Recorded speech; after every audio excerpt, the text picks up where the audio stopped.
আসন্ন লোকসভার নির্বাচনের দিন এখনো ঘোষণা না হলেও রাজ্যে কেন্দ্রীয় বাহিনীর আসা শুরু হয়ে গিয়েছে।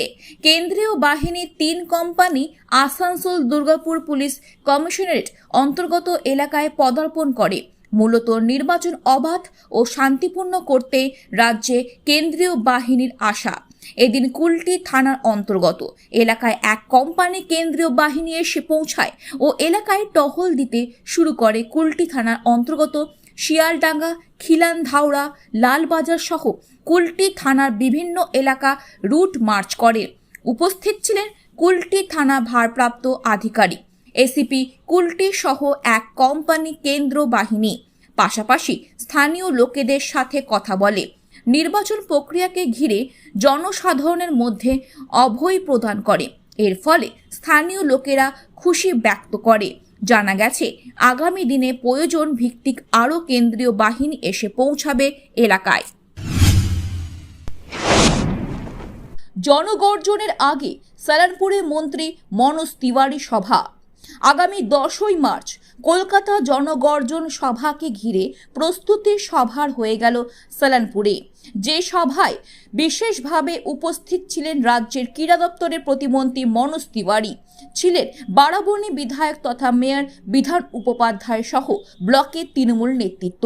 আগামী 10 তারিখে এই সভায় তৃণমূল কর্মী সমর্থকদের উদ্দেশ্যে মনোজ তিওয়ারি বলেন, কলকাতায় জমায়েত হয়ে অভিষেক বন্দ্যোপাধ্যায় ও মমতা বন্দ্যোপাধ্যায়ের হাত শক্ত করতে।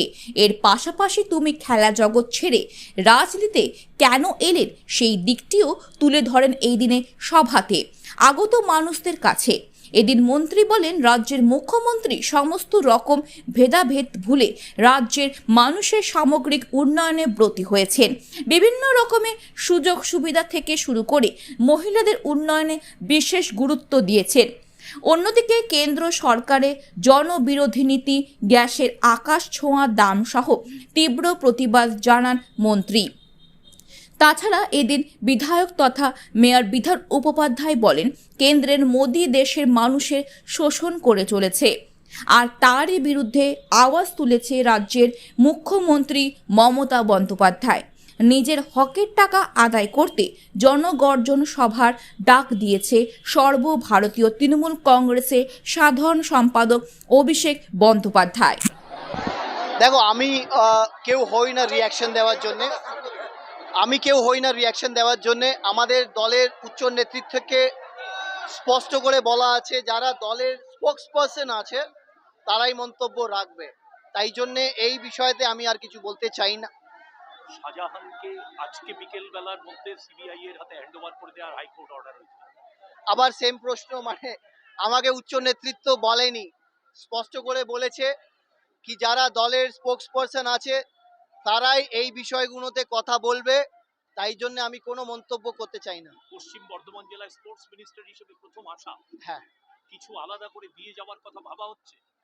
দেখো, স্পোর্টস ডিপার্টমেন্ট থেকে বরাবরই গোটা রাজ্যতে যেখান থেকে যা দাবি আসে, আমি ডেপুটি স্পোর্টস মিনিস্টার MOS, আমার ওপরে আমার বড় স্যার আছেন অরূপ বিশ্বাস স্যার, তো যাদের যাদের যা দাবি থাকে সেই দাবিগুলো পূর্ণ করার জন্যে চিন্তাধারা তো আছেই।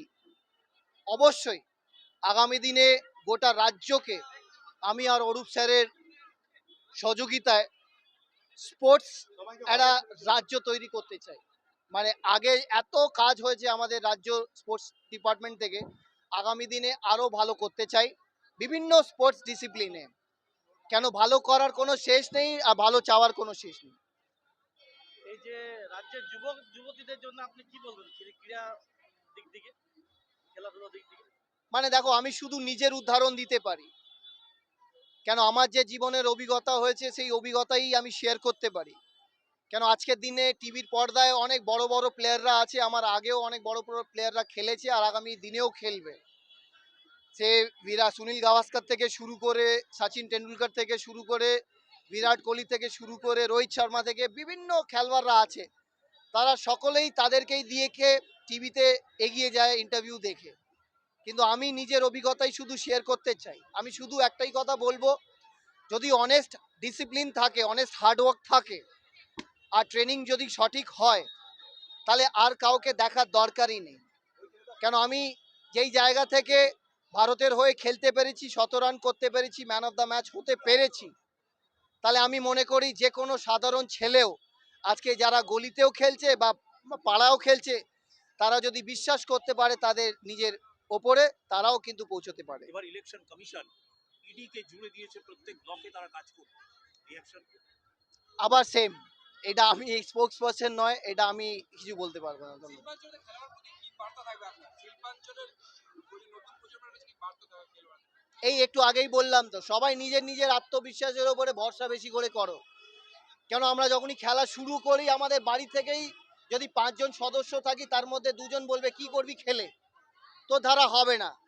তখনই কিন্তু নিজের ওপরে আত্মবিশ্বাসটা রেখেই কিন্তু এগিয়ে যেতে হবে। যদি সঠিক চিন্তাধারা থাকে, প্রপার ট্রেনিং থাকে, নিজের ওপরে আস্থা রাখা যায়, অনেস্ট এফর্ট যদি দেওয়া যায়, তাহলে একটা জায়গায় নিশ্চয়ই পৌঁছানো যায়। ধন্যবাদ। ব্লকে এমন কিছু মেয়ে আছে যারা ভারতীয় দলের রেগুলার ফুটবল খেলছে, এবং বক্সিং এ একজন আছে যে ভারতীয় দলকে প্রতিনিধিত্ব করছে, কিন্তু দেখা যাচ্ছে যেহেতু তার ব্লকে পড়ে আছে, সেই হিসেবে কিন্তু খুব একটা এগিয়ে যাওয়ার ব্যাপার থাকে না, এটা এইটা স্পোর্টস দপ্তর ভাবে না।